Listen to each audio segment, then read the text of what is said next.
What's up, you guys? It's your Casual Clone, and today we're going to be taking a look at the Star Wars The Black Series Imperial Death Trooper. Now, this is the red box version. I mean, they're all basically the exact same version, even the new ones. I did not have a single Death Trooper. I didn't have one, because I didn't used to be a huge fan of this guy. But seeing a bunch of customs and other things of people, I started to really enjoy this. I don't own them, I don't know what to expect, but this is the red box version, so this definitely is an older figure, still sealed in box, surprisingly. And this is what it looks like. I mean, it's the standard red type box. You can see the figure, it's in really great shape. I bought this on eBay. I feel really bad for opening this because it's really in really good shape, but I don't collect in box, at least not these guys. These guys I collect in box, these I don't. So, this is the front of the box. You have a nice artwork of the Death Trooper right there. Then the window, which is in pretty good shape. His accessories, the name down here, logo at top, Hasbro down here, number 25. And you have a read-up if you want to go ahead and read the read-up. Let me focus onto it.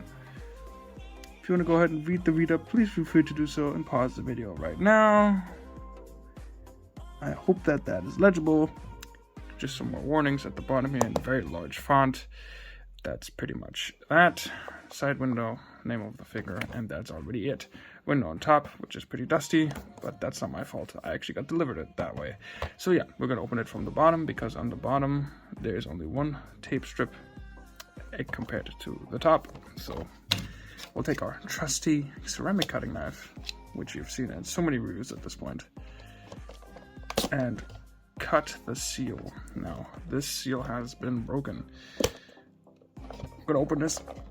Those boxes are always really hard to open. There we go. That was surprisingly easy. And slide them out. Or slide the back out. Get rid of this. And now, there we go. Get rid of this. Add it to the pile of other stuff that I need to throw away. So here is the figure. Let's get him out of his clamshell. First of all, he comes with this really nice blaster. There's some red paint detailing right there on the left side. It is pretty warped from the packaging, but that is fixable with some heat. Again, I love Star Wars, but I don't know my blasters. I know it's not a regular type blaster you get with a Stormtrooper, but it is a nice, unique sculpt. I do see, I don't know if you guys can see this. Again, I need to get a second light here, but there is some silver detailing on the front of the barrel, which I have to say gets sort of lost since the entire figure is cast in this sort of brownish gray plastic. You can't really see the silver paint detail, but it is there. I don't know how well you can see it, but you can see it a little bit right there. But that is that. And then he also comes with this pistol here. Again, I don't know my blasters. I can't keep up with all the blaster names. It's some pretty decent detail. I mean, it's an older figure, so you can definitely see that the detail is not as crisp as some of the other figures, but that is that. And then we come to the main event, the Dark Trooper. Now, this is a bit tough to see the details of because of the light and how shiny he is, so I adjusted the light a little bit. I hope you can see it a bit better. I mean, it is a very black figure, so it's harder to see the details. Now, there is some nice sort of green metallic paint for the actual visor, which is appreciated. It's not just left in a black plastic. And there seems to be also, for the strip down up here, it is painted in a gray. This is like lighter gray color for this strip right there. So that's definitely interesting. You have some green detailing right there, and for this weird like mouthpiece you have metallic gray. The same for the buckles here on the chest, which is really nice. His belt is made of a soft plastic material, which is quite soft, not as hard plastic as some other rubber ones. This I assume is for his, I know it's for one of the blasters. Which one, I'm not sure. There's his back. very long sort of tube thing here. I'm not sure what that is. So his head seems to be, it seems to be on a ball jointed hinge. You can see the hinge right there. I'm assuming there's a ball joint on top, which allows him to look not very far up, but a good amount down. Now there is not a lot of tilt because of that hinge, so we can't really do anything like that. And then of course all the way around. His arms of course go all the way around. His shoulder pad are soft rubber material, so it does allow him to go pretty much past 90 or exactly 90, which is nice. It does have a single jointed elbow, which does also go past 90, which is also nice with rotation at the elbow. And it is not as stiff as I thought, which is good. Now he does have a hand here with a horizontal hinge on his left. Also very soft hand. And then on his right hand he has a trigger finger, which unfortunately also has a horizontal hinge and not a vertical one, which is unfortunate, but not much I can do about it.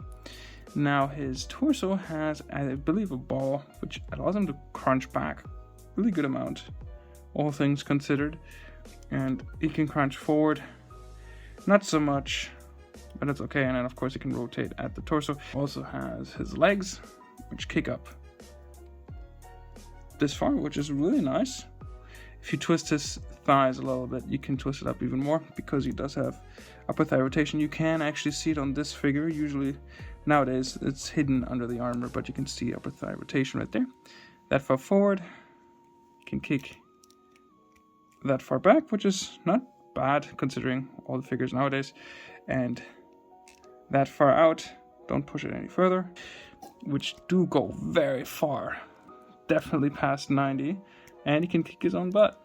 I stole that from Robo.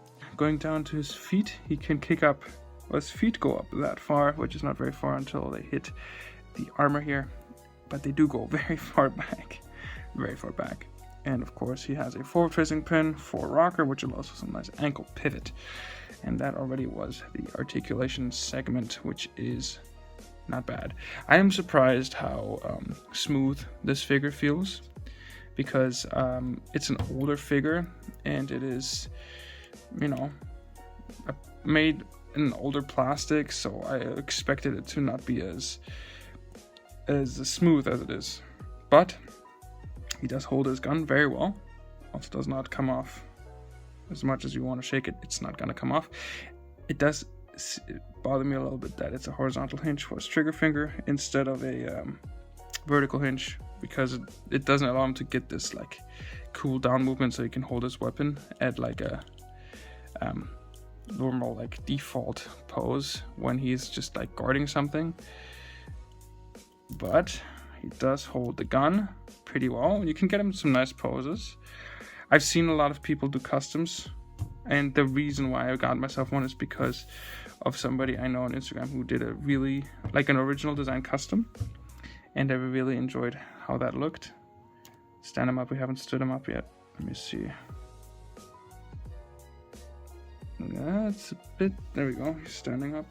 Just standing up straight. I think I might repaint his blaster in a more black tone because it stands out a lot with this type of color.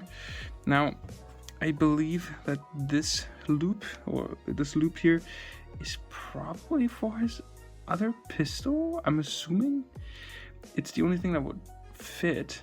I don't know. I don't think this is how it's supposed to look. I do really enjoy the way he looks.